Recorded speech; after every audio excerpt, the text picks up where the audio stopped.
sa maison est un lieu pour la paix. Goûter, Dieu est en partage, sa table est un lieu pour se donner. Vous êtes terre vivant, Église, trace brûlante de son passage, jetez les grains de l'évangile. Entrez, Dieu est en attente, sa maison est un lieu pour la paix. Goûtez, Dieu est en partage, sa table est un lieu pour se donner. Vous êtes le peuple de Dieu, table vivante de son visage, signe visible de sa tendresse, portant les fruits de l'évangile. Entrez, Dieu est en attente, sa maison est un lieu pour la paix.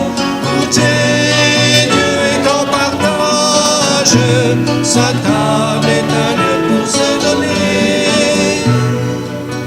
Vous êtes le peuple de Dieu, fête vivante de sa promesse, page ardente de sa parole, jouons les mots de sa musique.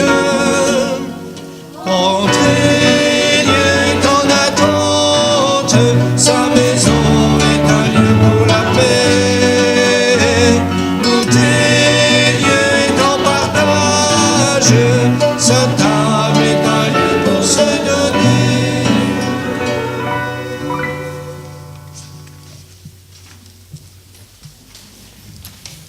Au nom du Père et du Fils et du Saint-Esprit, Amen. la paix soit avec vous. Et avec votre esprit. Si ça pouvait ne tenir qu'en une seule phrase pour que ça se réalise, ça se saurait. Et c'est parce que ce n'est pas le cas, en particulier, que nous nous retrouvons pour que cette paix ne soit pas qu'un mot, qu'elle soit une construction, un encours jusqu'à la fin des temps, on s'en doute. Bienvenue et merci d'être ici pour vous qui représentez nos 8 communes. Madame le maire d'abord de Saint-Forget qui nous accueille de manière peut-être exceptionnelle, je ne sais pas, en tout cas sans doute une première pour un 8 mai. Merci aux maires des communes, des autres communes, de nos 9 clochers, élus, conseillers municipaux, représentants de nos villes, de nos paroisses, mêlés, unis sans séparer le profane et le sacré. Merci à vous de prendre ce temps dans des journées en général bien chargées auprès des monuments aux morts et des rencontres des anciens combattants. Merci à vous aussi de les représenter à travers les drapeaux. Pour qu'effectivement notre journée, ce 8 mai, qui célèbre pour la 3e génération, dont je fais partie, enfin oui, je crois, la paix pour notre continent, en tout cas dans sa partie ouest, ce qui n'est pas rien.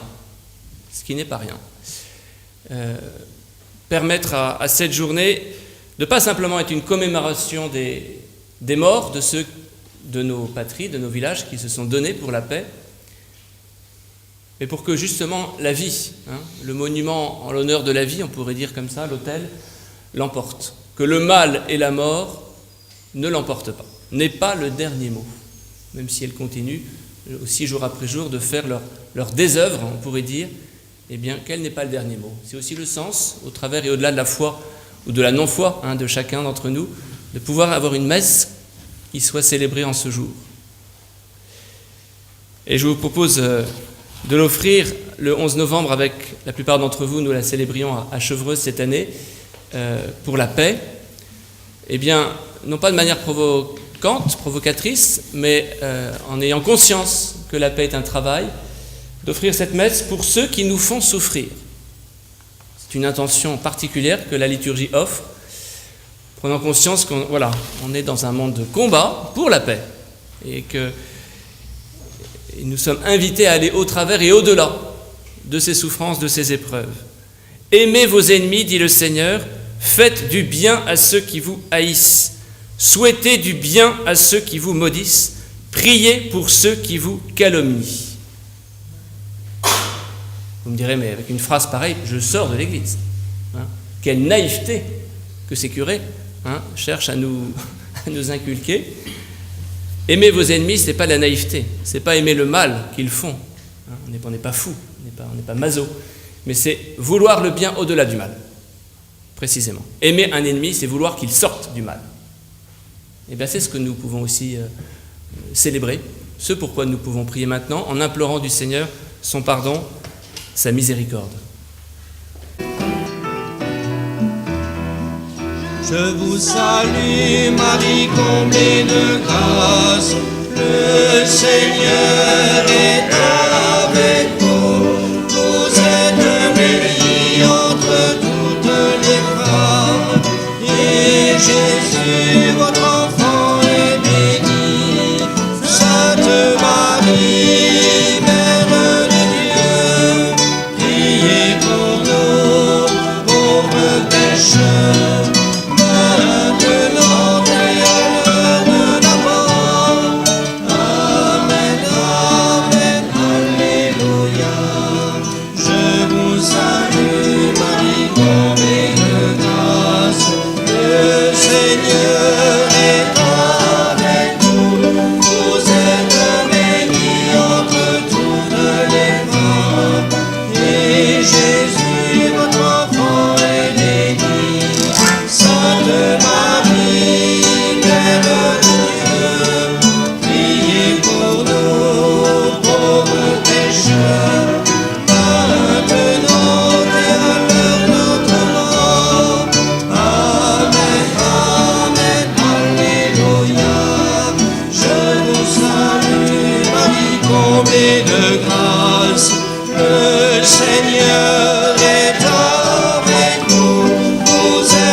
Ah bah ouais, hein.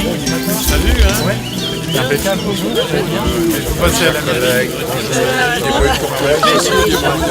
Oui, oui. Ah d'accord. Oui, je ne veux pas te forcer. Si, il est volontaire. Non, bon.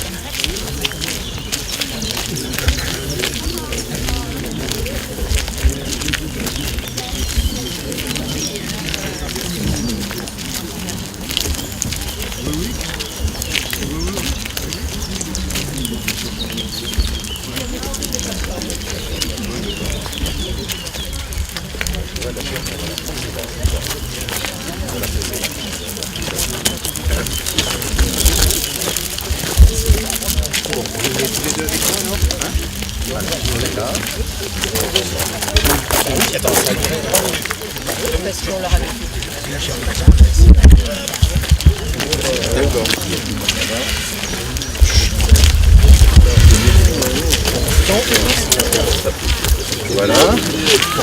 Voilà. Donc vous venez tous les trois avec moi, à côté de moi. Voilà, ici, on va se mettre comme ça. Je suis pas très adroit. Voilà.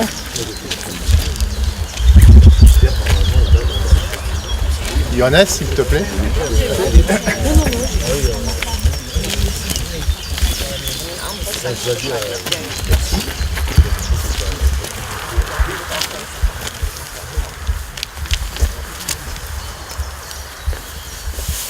Tout le monde est là. Habituellement, je peux vous demander de vous mettre ici, peut-être à côté du drapeau. Voilà. Voilà, je suis en place. Bien, mesdames, messieurs, nous sommes donc réunis aujourd'hui pour célébrer l'anniversaire de la victoire du 8 mai 1945. Ouvrez le banc.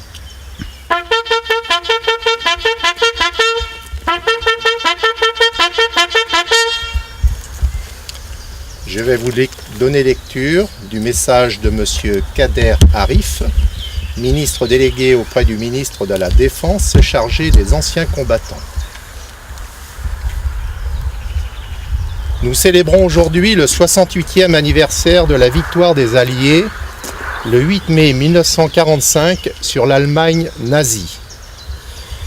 Ainsi s'achevait une tragédie qui, pour la France, avait commencé 5 ans plus tôt par la défaite de son armée, se poursuivant par une avilissante occupation dont les contextes sont désormais bien connus de tous: collaboration, humiliation, déportation, extermination. Pourtant, dès juin 1940, certains refusèrent l'inacceptable.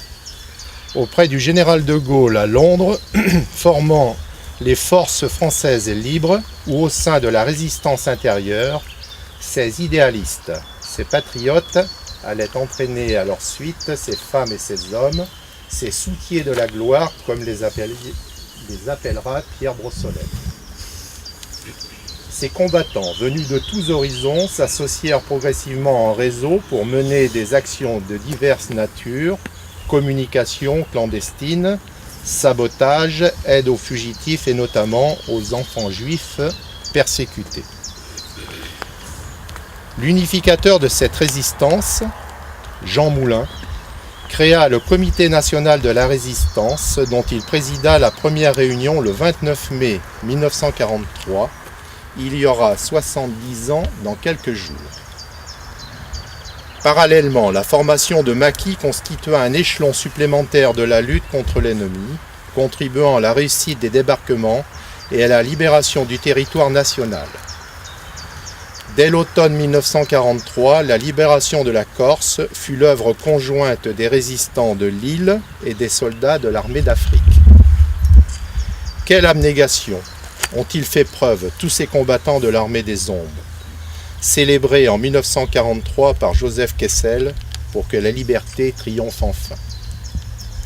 Je le cite: « Jamais la France n'a fait guerre plus haute et plus belle que celle des caves où s'impriment ses journaux libres, des terrains nocturnes et des criques secrètes où elle reçoit ses amis libres et d'où partent ses enfants libres, des cellules de torture où malgré les tenailles, les épingles rougies au feu et les os broyés, les Français meurent en hommes libres. » C'était Joseph Kessel dans l'armée des ombres. Unis par un même idéal, leur courage et leur volonté furent plus forts que tout. En cette année 2013, à travers l'année de la résistance, c'est à eux tous que la nation rend hommage, à toutes ces femmes, tous ces hommes dont le sacrifice librement consenti permit à la France de siéger à la table des vainqueurs le 8 mai 1945 et à l'Europe de se reconstruire. 20 ans plus tard, le traité de l'Élysée signé par le général de Gaulle et le chancelier Adenauer, allait ouvrir la voie à une amitié franco-allemande profonde et durable, dont nous célébrons le 50e anniversaire cette année. Elle est l'un des ciments de la paix en Europe. Notre devoir est d'œuvrer aujourd'hui, comme hier, pour le maintien de cet héritage de paix légué par les combattants de la Seconde Guerre mondiale.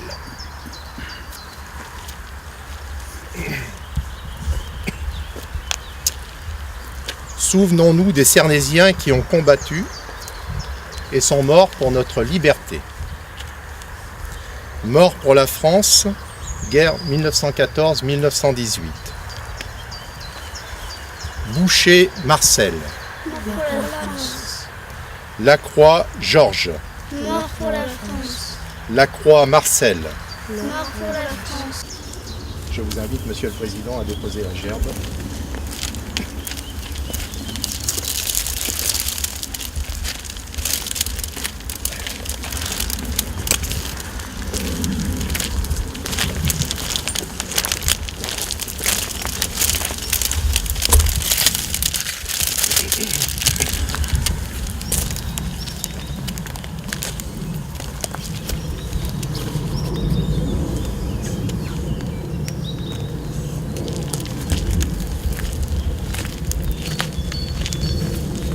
Aux morts.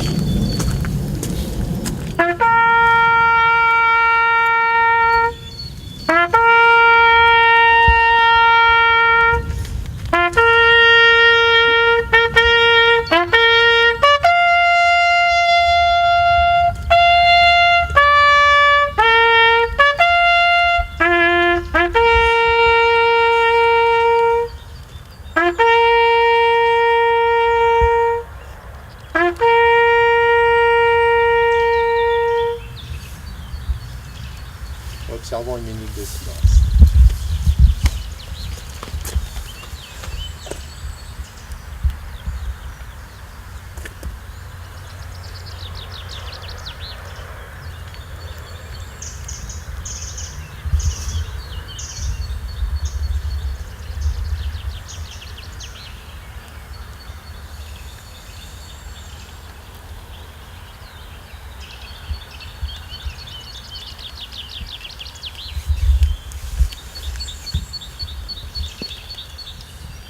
La Marseillaise, tous ensemble s'il vous plaît.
Fermez le banc.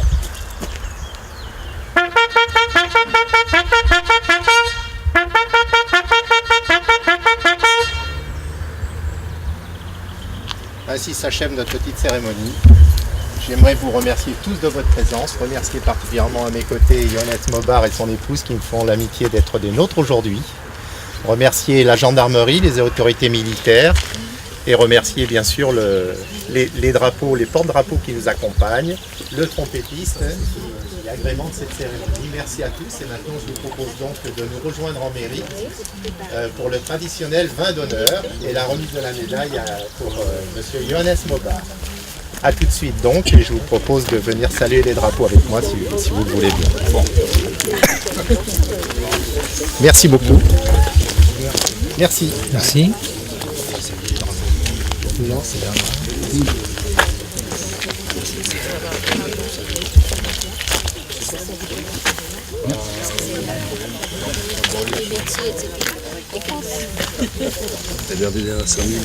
Comment? C'est la DRDR pour vous? Oui, C'est vrai? oui. Et comment on va faire? Vous allez faire? Comment on va faire? Vous y pleurez? Merci beaucoup. Non, mais si.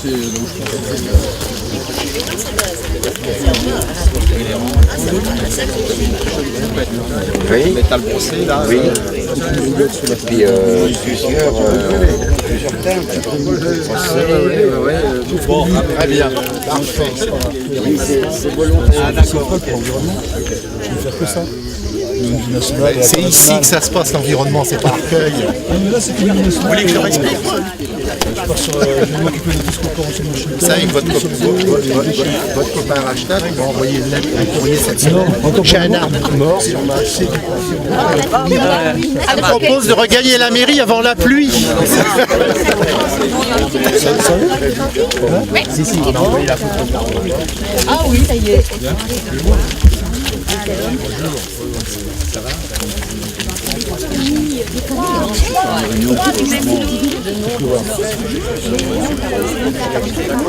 À côté, La Seine-les-Bornes. à la scène les bornes, ok, d'accord. Et j'ai fait 30 ans à la musique de la police nationale. Ah oui, d'accord. Oui, c'est le pardon, mais tout. Ah bah oui, parce qu'elle est plus bonne. Ah oui. Moi j'ai une tante qui ne sait pas marier. Ah oui. À côté de sa belle-père. Bon, ici on est par là.